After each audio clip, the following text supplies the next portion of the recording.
Welcome back everybody to the Crypto Ellis channel. In today's video we've got an interview with the founder of Chain Games where we talk about the future of Chain Games, reveal some big news, and I ask him the questions that you've been asking me in the comment sections. Every single day during the month of March I do have a giveaway going on, so make sure you like this video, comment down below and subscribe to the channel. And we've also got a $100 giveaway which is in the video description. The daily giveaway winner from yesterday and the one from today will be revealed in tomorrow's video. I'm not a financial advisor, so please always do your own research. I'm not paid, partnered, or affiliated with any of the cryptocurrencies mentioned in this video today. And I got a free Telegram group which you can join. The link will be down below in the video description. This is not a paid interview. I've been trying to get this interview scheduled for a while now, so I'm glad that it is finally here. I hope you do enjoy the interview. Sorry about filming from my phone for this intro. I don't usually do this. I just did this time because of the interview. So make sure to comment something down below about Chain Games and I'll see you in the interview. Welcome everybody. So today we are joined by Adam, the founder of Chain Games. We've tried to make this interview at least probably 10 times, but we've had different time constraints and different things happen to us. But we've finally got Adam here on the channel. And I've known Adam since the start of the Chain Games token sale. That was when we first got in contact. Adam, do you want to introduce yourself? Yeah. Thanks, Ellis. A pleasure to be on here. I know I've watched so many of your videos. I feel like I know you already, but we tried to schedule this a number of times. Things have just fallen through. So, hey everyone, I'm Adam Barlam. I'm the CEO and founder of Chain Games.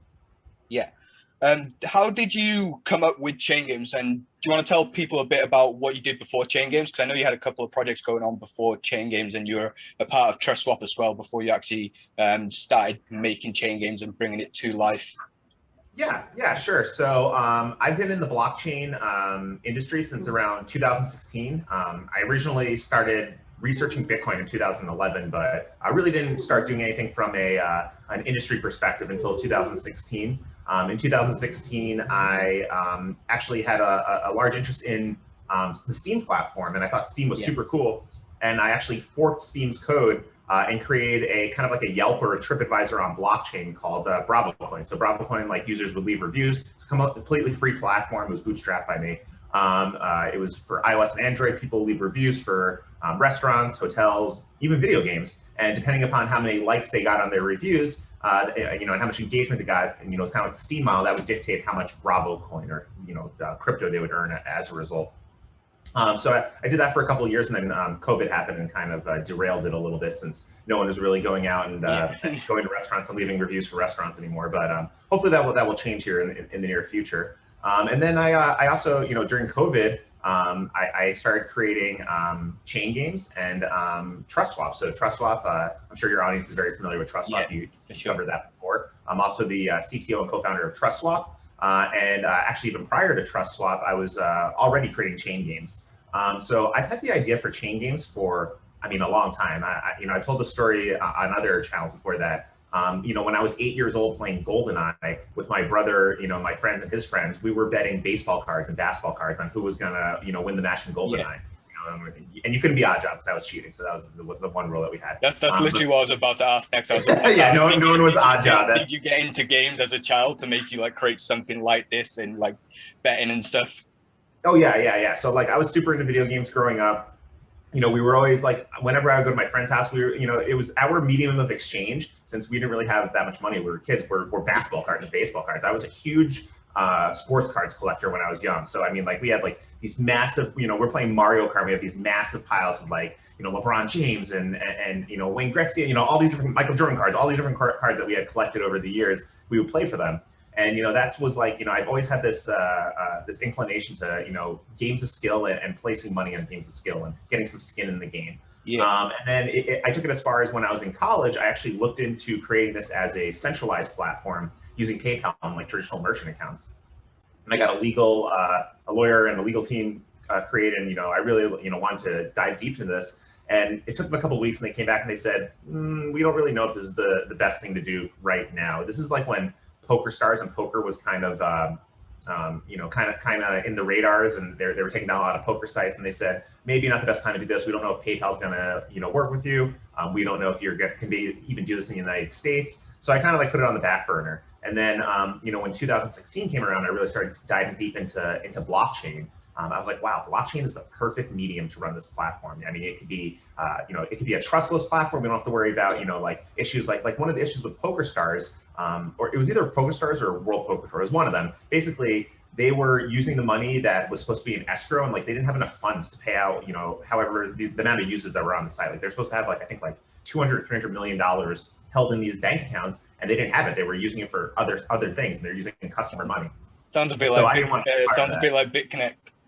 Yeah, exactly. I didn't want any part of that. So I said, I was like, blockchain is the perfect medium for this. And then, with Ethereum and smart contracts and the ability to have a decentralized, non-custodial solution to allow users to play video games and put some skin in the game, and enter these contests and competitions and esports with games of skill versus chance. I thought to myself, wow, this is like the perfect opportunity to leverage this type of technology, and use blockchain and crypto to bring it to the gamers and potentially even bring it to the masses. I feel like gamers are a huge industry and a huge demographic, and I feel like like the hardcore gamers, like the people who are playing Call of Duty on their computer and they're upgrading their video cards themselves to the newest 3090 or whatever. These are technologically advanced users that I feel can make that jump from just like traditional gaming into blockchain gaming. Like they would understand it from a technical perspective. If we did a little bit of handholding, like, hey, get your wallet, you set up your wallet, you do your funding, and you can start playing these games that you're already playing and possibly earning some crypto for it. Yeah, that's good. So this next question. So before I ask this next question, Adam can't talk about price or anything like that just because he is the founder of Chain Games and of the company, so he obviously can't talk about price. But this next question, it's not really about price, it's just something I personally want to know. So after Chain Games was created and the sale went perfectly and all that, it did go up, we know that, but after that there wasn't much interest in Chain Games. The volume was fairly low until just recently, obviously, with people covering it. What was your mindset going through when that was happening? Because I kept covering it on my channel, people in the comment section saying, why are you still covering this? It's not going to go anywhere. What was the mindset of the founder when this was actually going on? Because I can't imagine what your mindset would have been. So, I mean, I had the same mindset then that I have now. And that's basically that, we're strictly focused on development. We're not concerned about what the token is doing. We're just concerned about building the largest blockchain gaming ecosystem that is around. When I came in and I started creating Chain Games, the one thing that I noticed that was lacking in the space is that current blockchain games and current blockchain game offerings are very archaic and very, very antiquated. They consist of and this is not a dogging on Steam monsters or those types of games, but they're really very basic. They were either games of chance like slots and things like that, or it was card playing games like Steam Monster. And I felt there really needed to be a company that would take blockchain gaming into the forefront and really mirror what's going on in the current gaming industry with top tier quality games, whether they're proprietary games or whether they're overlays like we're doing on Call of Duty and Fortnite, or a Super Crypto Card or even Chaino. I really thought that the quality of gaming was really lacking. So during this entire time period, I've always had the same methodology of, just keep your head down, just keep on building. And once you build, this amazing ecosystem infrastructure, people are going to start realizing it and they're going to start coming and adopting it. Yeah. That's kind of the right mentality to have just in life in general, to just keep going, keep grinding. Don't really think about what other people are saying about what you are doing. And just there's always going to be naysayers. There's always going to be the haters. So just keep your ear to the ground and just keep bumping along. Yeah. Talking about the big games, so I just want to know what kind of process you go to get these big games on Chain Games, because this is another thing that I think sometimes the community, when you announce that these big games are on Chain Games, I think some of the community might think it's a partnership, but obviously I've put that in my videos. I say it's not a partnership, it is an integration, but it is still big for Chain Games because they are big games. So I just want to know the process of doing that. Do you actually have to go to the big games and ask their permission, or can you just put it on there because it's not an actual partnership? Sure. Yeah. These are not partnerships at all. These are integrations, and we call them overlays, basically. So no, we don't actually go to the games directly. Just like you have gaming sites and tracking sites and stuff like that track statistics for games. They don't go to the game publishers and ask, can we do this? As long as you're not doing anything nefarious or disparaging to their brand or to their name, they really don't have an issue with it. Basically what our process is and what we do is we try to find games that are popular, games that provide stats, whether via some sort of a public method. So whether it's Call of Duty's providing stats publicly for how the players are playing, and then essentially we're a DeFi gaming oracle at its core, where we basically just ingest gaming stats from real world events, whether it's esports, whether it's Call of Duty stats, whether it's our own internal games, and then our smart contracts just dictate what happens and auto executes when certain conditions are met and pays those tokens out to specific wallet addresses. Yeah, I like what you guys said on Twitter as well. You said that you're kind of like the chain link of the gaming industry. We are, in its infancy, and we're going to continue to grow this type of system where we're going to be ingesting game stats from a plethora of games, whether it's our games, whether it's third-party games that we're overlaying, and potentially even in the future, like live esports events and stuff like that, or even fantasy sports, where you can just all bring that into smart contracts and have the smart contract dictate what happens with those tokens. Yeah. So this next question is, I remember seeing on your white paper that in phase 2, you'll be creating your own blockchain fork of Cosmos. How is that going, and how will this impact chain games?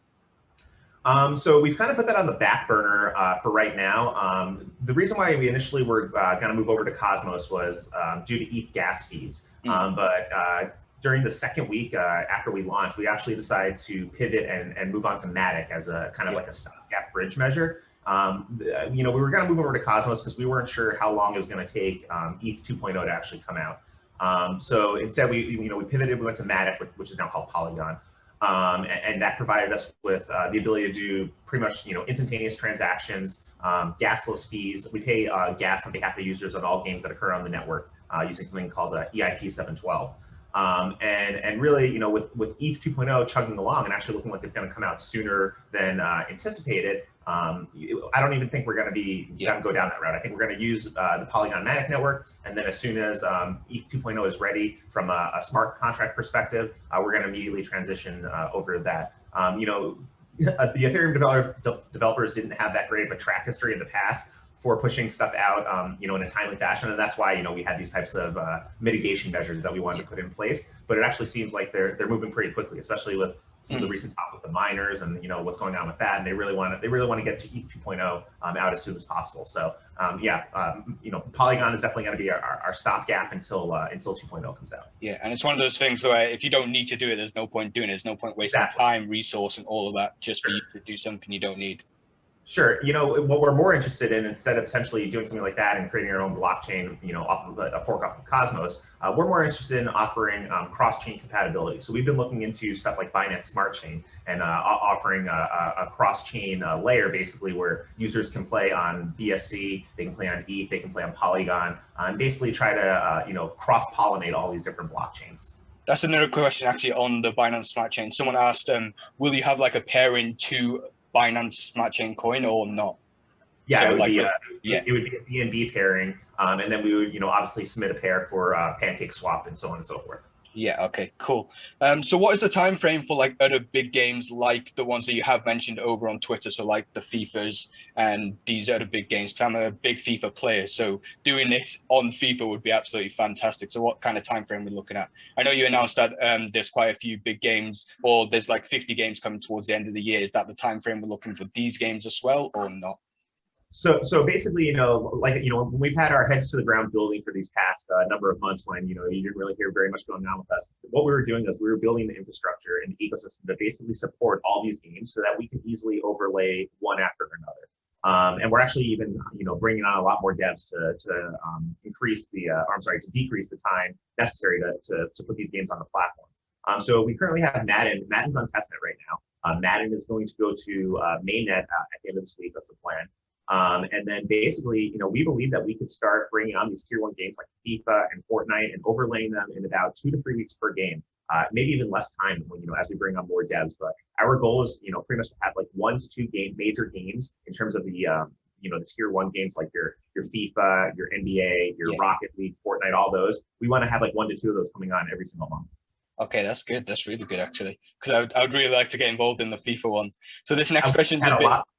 Yeah, we've sorry. had tons of requests for FIFA, and I mean, I'm from the U.S., so like, soccer's not as big here. People play FIFA, but man, I know worldwide people are hardcore addicted to FIFA. Because I'm in the FIFA community as well, and I know over in Europe, over here in New Zealand, Australia, and quite a lot in the US as well. It's like a massive market for FIFA. Oh yeah. We did a poll recently for what game you want to see, and FIFA was like the second most voted game on there. Yeah, exactly. So this next one is a bit of a long question, so I'll try and shorten it down. So the question is, what is the marketing strategy for the like the upcoming period, and are you going to start going towards the Asian market? And also in this question, they're talking about, are you planning on expanding your Telegram? Are you planning on maybe doing a WeChat? Basically, they've put the example here as what Silica are doing, how Silica have got like big followings on all their platforms and stuff. So yeah, we've actually are engaged right now in bringing on a corporate PR company to really help us out from a marketing and a PR perspective. We've just recently brought on a CMO, and we actually have greatly expanded our executive team in the past couple of months. We haven't announced any of this public. It's going to be coming out. I mean, we've announced it publicly. We haven't actually had press releases come out. We're going to have a lot of press releases coming out shortly, detailing, all the executive hires that we're doing. You're going to start seeing more marketing pushes for us, more PRs coming out. We're targeting, like these crypto publications, like CoinDesk, Cointelegraph, and even maybe some mainstream publications. As far as the Asian community is concerned, we haven't had a direct focus on the Asian community yet, but that's definitely something that's in our plans and on our radar. Yeah. So on the Asian one, do you reckon that would be like maybe sometime soon? Because I know over in the Asian market, it's like a massive gaming market with a load of different games. So I think we'll be targeting the Asian market. I would say like end of Q2 probably. We're going to really start hitting that and really going after that. We need to ensure that we have the U.S. market and the EU markets and all those markets ready to go, and our product really stable and functional before we start doing like local translations into the Asian market. Since it's definitely going to be like a little bit of a language barrier, we're going to have to expand our team a little bit. We're going to have to get an Asian firm to help us out with that.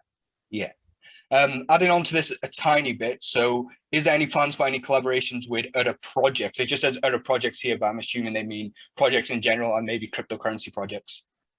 Oh yeah, absolutely. We've had a number of different projects reach out, from NFT projects to other blockchain, up and coming blockchain games that want to integrate with us and want to integrate with our SDK and our APIs. We currently have a partnership with Atari. We're going to be expanding upon that and doing a lot more with Atari coming up very, very shortly. We're going to be in the Atari casinos. You're going to be able to use the chain tokens in those casinos. So there's definitely a lot of stuff on the horizons, and we've been in contact, and a lot of projects have been contacting us as well. This next one is probably the most requested one I've seen. It's probably because NFTs right now are very, very hot. So the question is, when will we be going forward with NFTs, and what are the main plans? I've seen the main plans because I did cover it recently. And then on top of this is, do you see NFT as just like a fad, or do you think it'll be here for a long term? And then the final thing on top of this is, will you guys be creating an NFT marketplace, or will you just be using other NFT marketplaces that are out there right now? Sure. So to answer your last question first, since I am CTO and co-founder of TrustSwap, we will be using the swappable NFT marketplace. Yes.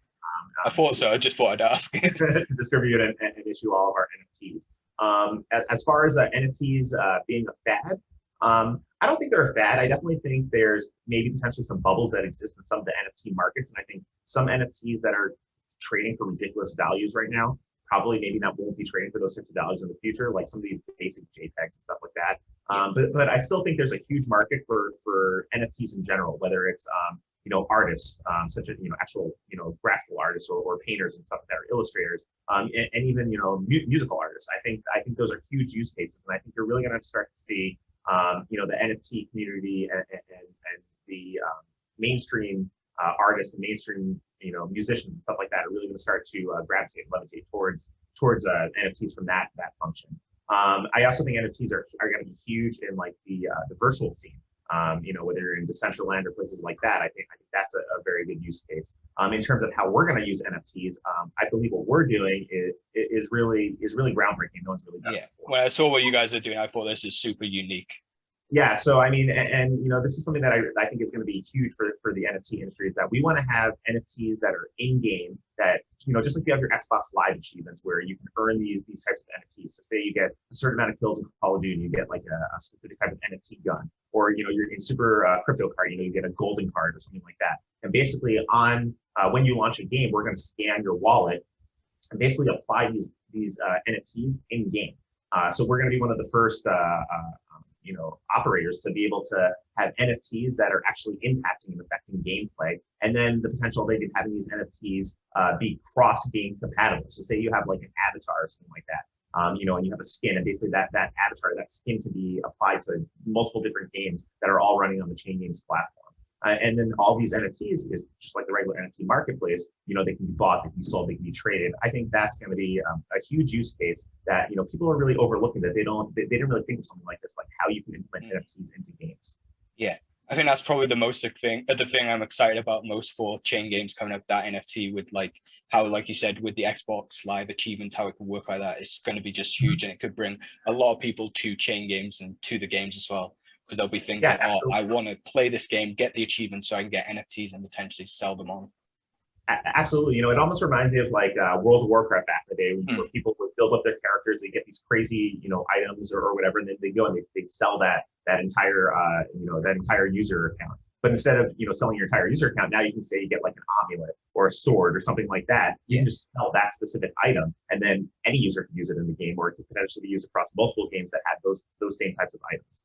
Yeah, exactly. So it's going to be really, really big. So this next one is, how do you plan on preventing cheating? So even though it's not that big of a problem right now, it says here, so it's possible to make bots or software that is gone towards cheating and gives the person an advantage. So how do you plan on stopping this? Sure.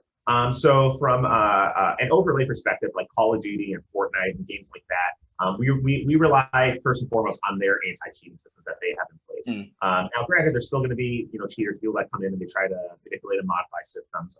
Some games are worse than others, but we look into anomalies and gameplay that doesn't look realistic to begin with from our back end and our standpoint. So for instance, we look at how long you're, if you're creating an Xbox Live account and linking your Xbox Live account with us, we look to see if is that a brand new account that has, a 1 ranking on Call of Duty, or is it an account that's seasoned that has a 70 ranking? And, there's different things that we can do. And, I'm not going to give up, all of our secrets, because we have to be ones that had some of these cheaters. But there's different things that you can do to kind of just look for inconsistencies in gameplay. Whether it's, a user that is getting a ridiculous amount of headshots, or a ridiculous amount of kills compared to all these other users. And eventually, in our own games, when we implement them, it's going to even be easier for us to do this type of detection, because we're going to be the ones that are in control of the system. So whether that's recording the gameplay that's going on, and then if we start seeing people complain, or there's anomalies in gameplay, we can review this actual gameplay and see if it does look like cheating is going on. And if cheating is going on, we can ban wallet addresses, we can ban IP addresses, we can ban usernames, so on and so forth. I mean, we can even do chain analysis and see that okay, this blockchain, this wallet was banned, and then another account was created, but hey, it transferred funds from this wallet that was already banned to the new wallet, so we know these wallets are linked together. So there's a number of things that we do that we can do from that front. I mean, we already are linking together people who are using similar IP addresses. Oh, that's good that you're already ahead of what people are doing. So this next question is, so with 50 to 100 games coming towards the end of the year, how will Chain Games make sure there's no bugs and have these games out there and completed on time as promised? Sure. So there's no such thing as no bugs. That just doesn't exist in software. There's always going to be some bugs that. Same with mobile phones. They keep updating and updating. Exactly. We're a software company. We're going to be iterating and pushing out updates, and if bugs are found, we're going to fix them as quickly as possible. But we understand that when there's a monetary incentive involved in these types of games, that obviously getting these updates out as fast as possible is crucial. Yeah. So the 2 more questions to go. So this one, we kind of covered on it a bit, but what country do Chain Games want to take over next, and what are some problems that you may face going into these different countries? Country take over next. What do you mean take over? I'm assuming this question just means which one do you want to solely focus on next, or if you could solely. So I mean, we're targeting the entire world with this platform. This is a global, decentralized ecosystem. I'd say, first and foremost, we're probably going after the U.S., North America, and Europe, and Australia, and New Zealand, just because that's similar language to what we speak, and that we don't have to do as much localization. And there's definitely a lot of gamers in that demographic in those areas. And then, like I said, gradually expanding to Asia and these other markets that we feel, would still like to partake in these types of games. And then even, that this is the reason why we're coming out with a lot of mobile games, that we understand that a large portion of the world is only on smartphone, is only on mobile. And that's why we're coming out with these casual social types of games. And it's actually interesting.